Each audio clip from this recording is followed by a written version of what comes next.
healthy hooves, happy horses. Please welcome Marc Jerram. Let's start from the beginning. Who is Marc Jerram?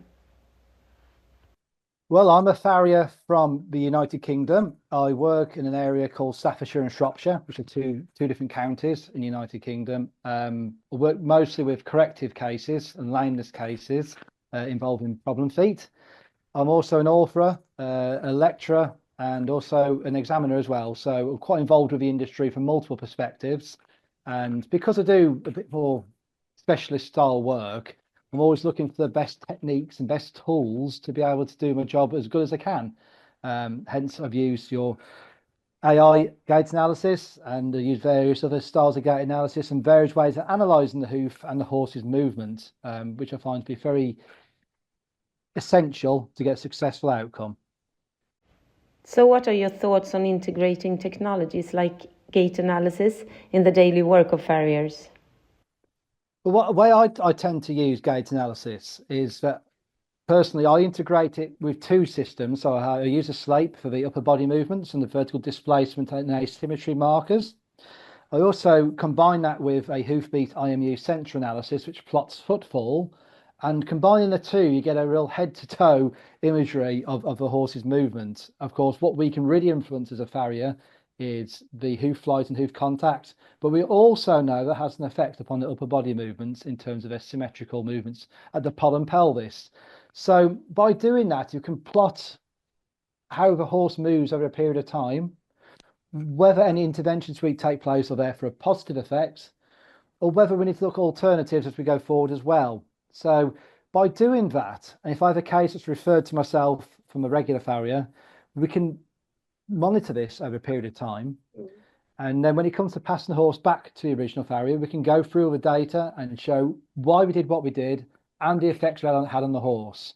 A lot of the time, these sort of things are subjective and down to personal interpretation and personal opinion. And that is sometimes a flaw, I feel, in the equine world, whereas we have black and white evidence that's complete accurate data. We can use that to back that up as such, but also to reinforce our beliefs on what we've done. And what advice would you give to the team around the horses, like veterinarians, trainers, physios, about working effectively with farriers to support a horse's health and performance?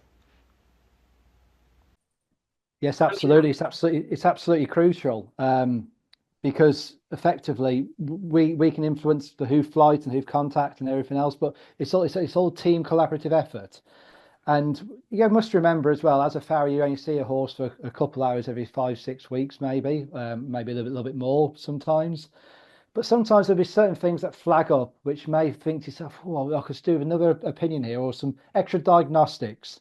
And that's where you can refer the horse then to the veterinary surgeon for further investigation. And it has to be the slightest sort of thing, if you're picking up a back hoof and a back limb and you're going to nail the shoe on and the horse keeps snatching or keeps leaning on you, is there a consideration and maybe some pain higher up? There's little subtle changes over time. The mannerisms and the way they act can sometimes change, and finding these things earlier on usually leads to a more successful outcome then going forward. So I'm quite often that I will get the horse's vet or their physio and contact them directly.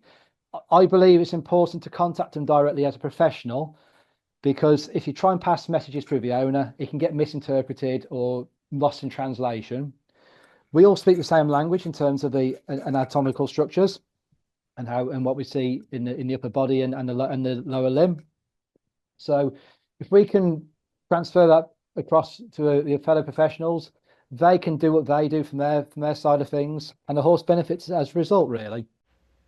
And what is the biggest misconception horse owners have about farrier? For me, I think the biggest misconception is, and we are guilty of this, is that we make it look too easy. Yeah. We make it look very straightforward and easy. We come in and just, we can get through horses fairly efficiently. And, a well-trained farrier that's been through a proper training system, which we have to do in the United Kingdom, they can work on horses and make it look effortlessly and easily. But there's a lot of thought process that goes into everything we do. And in terms of our trimming protocol, in terms of the shoes we apply, So I think that one of the biggest misconceptions is we make it look a bit too easy and it's easy money, where in fact there's been a lot of blood, sweat and tears over the years to get to that stage. Yes. So how do you stay updated on, latest research and techniques, etc.? What is your main My go-to? main, yeah, my main go-to, there's a variety of methods really. I mean, I can go back to when we first started having extra training and CPD events in the UK. I went and did a degree course. It was a postgraduate degree course Mm. at the University of Central Lancashire. So I got to learn a lot more about equine biomechanics there. And back then we were using a system called OnTrack, which is a video gait analysis function, and also one called Canovi as well, looking at the gait of horses. So that sort of first sparks my interest a little bit in the movement of horses. Now, when we look back upon those, they were cutting edge at the time, but in reality, you're only recording 2, maybe 3 strides the horse passes a camera. And even then, you're not getting them at the same depth calibration when they pass back the second time. So the technologies we have now are absolutely fantastic, and they're widely advertised. And you've used the social media and the web. Very much easy now to see what's out there and what's good and what's not so good. The train events we have put on are well supported in the United Kingdom, and I'm sure it's the same everywhere around the world. But you really have to keep your eyes out, see what's going to be around. And yeah, there are sometimes they're advertised in the journals, but a lot of the time it's advertised via social media, I'd say. Can you share a bit about your journey to becoming a farrier and what inspired you to choose this profession?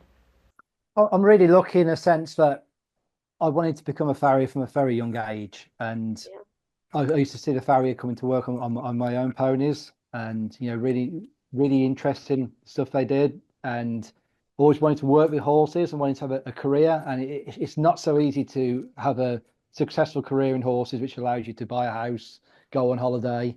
It's usually a low paid position. However, farriery, if you work hard and you apply yourself correctly and you do your best by the horses and the clients, you can live fairly comfortably. So when I was still at school, when we were at school, we could get sent out on a week's work experience, which I think I was 14 at the time.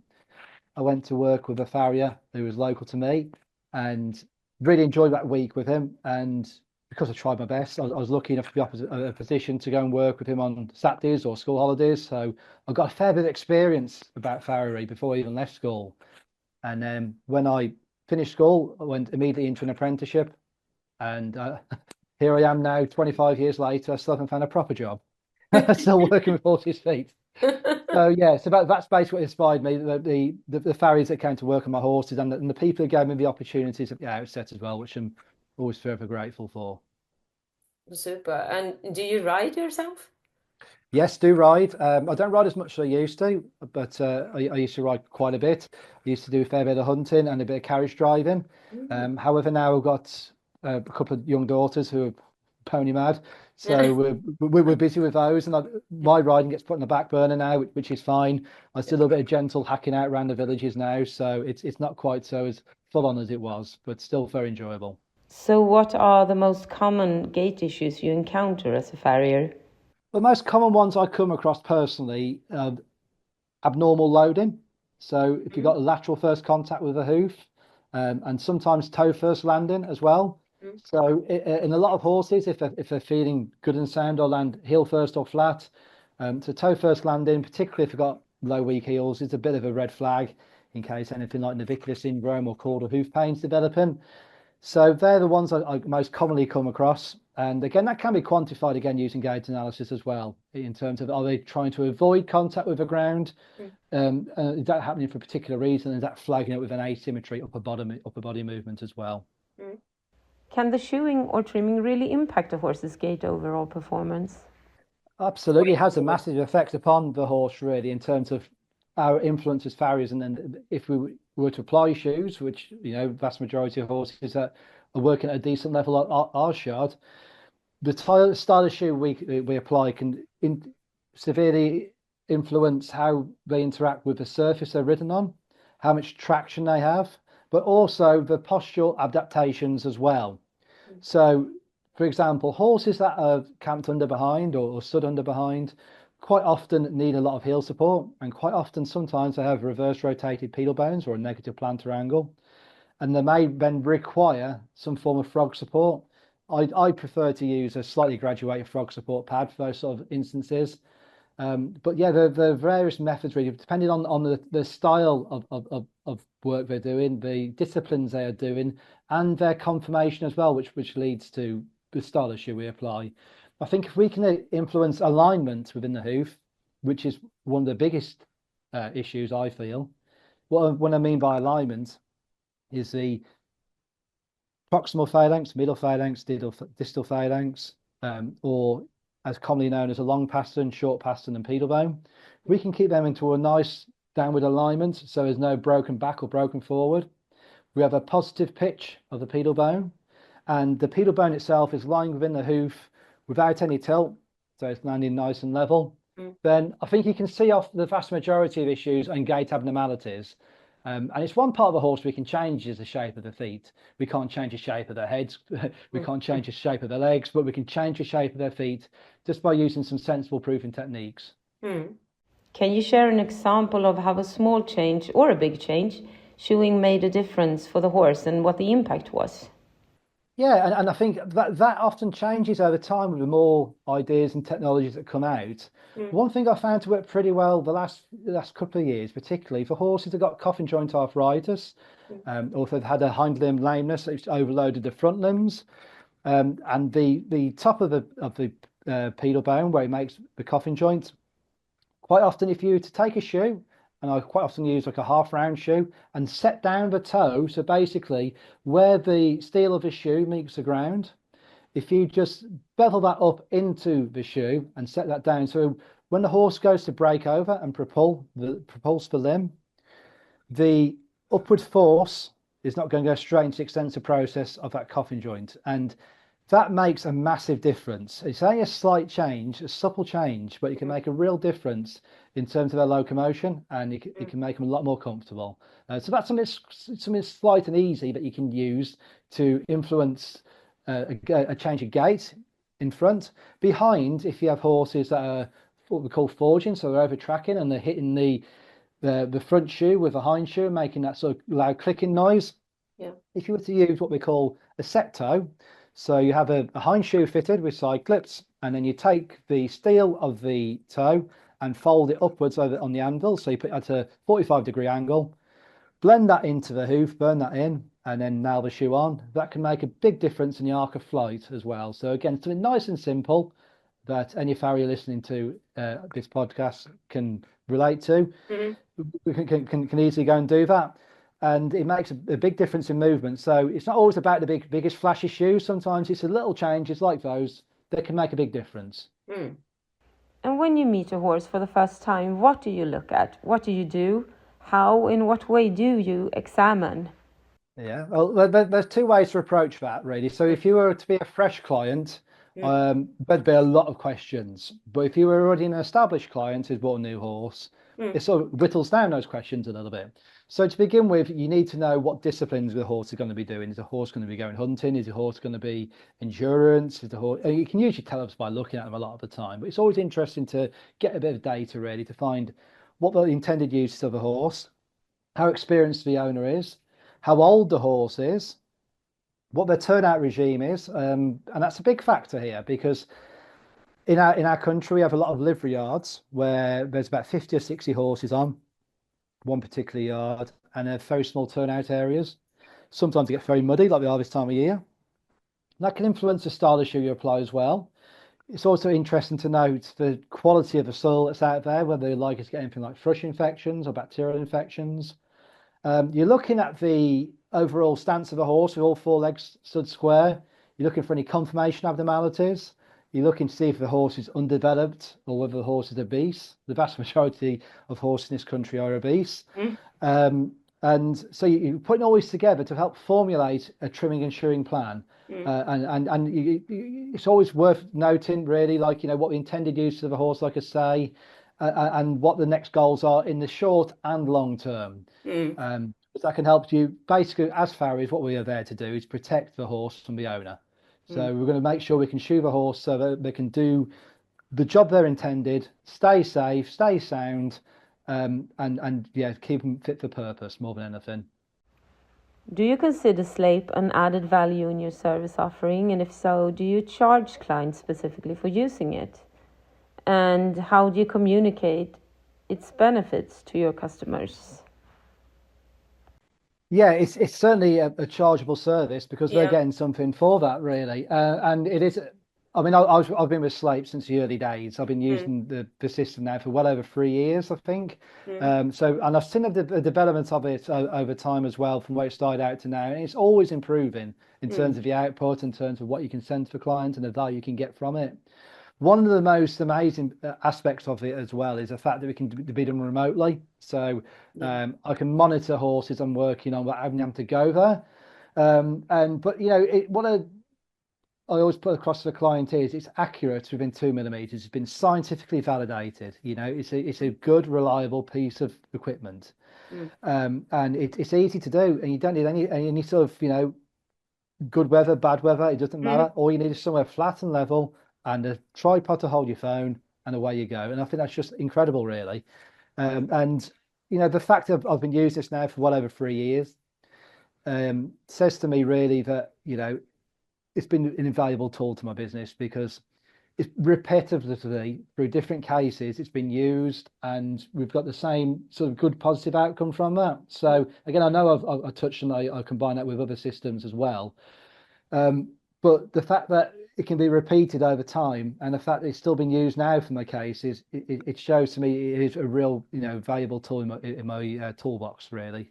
And how have you decided the pricing for incorporating it? Effectively, I charge the package with the Yeah. other systems I use, and I also use like a what we call a metron, which is a block where you put the hooves on to measure the feet, and so you get a static and dynamic assessment, so you get a whole package price for that. Mm, Or if there is just an individual case where you want to have a bit of a follow up, say you can't get to the horse, or say they want a bit of a guidance on how the horse is rehabilitating, and mm, you can do remotely. That's a separate charge as well. So obviously it's tiered in terms of how much depth goes into, whether it's just the initial standalone or whether it's repetitive. Yeah, so there are a couple of ways to approach that, I feel. yeah. But certainly it is something that the clients really like, and the fact it can be repeated and they get something out of that as well that they can understand. That's the most important thing as well. I mean, I remember using other IMU sensor analysis systems, upper body movements.